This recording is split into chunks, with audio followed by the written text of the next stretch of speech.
Just a short video regarding the NAACP advising African American athletes to not sign in Texas. Basically, we got two things going on here.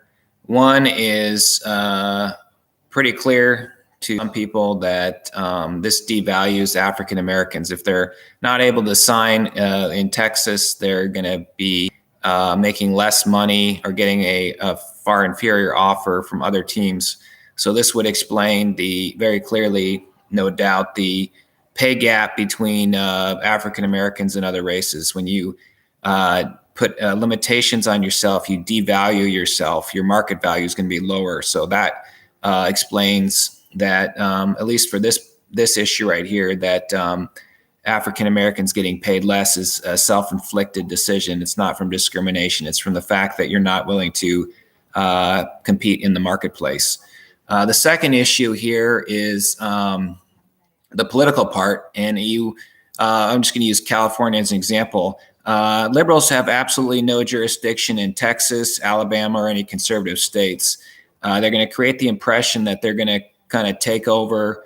If you view the U.S. roughly as 50-50 Republicans and Democrats, they're going to create the impression that they're going to start to take over the country, or you're going to have 90% Democrats and 10% Republicans. It's not going to happen. You're not going to make absolutely any headway here for infinity.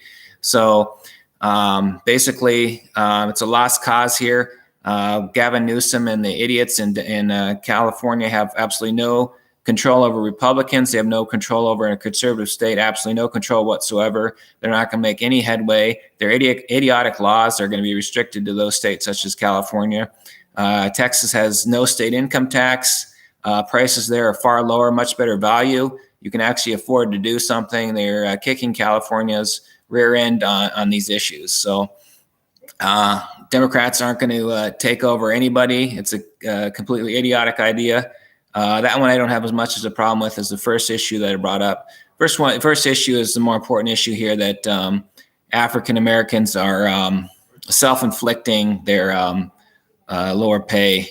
It's not necessarily from discrimination. It's from them not willing to sign in Texas and stuff like that. So that's their problem, and that's one. Like I said before, they're the ones that need to take the actions to be competitive in the marketplace.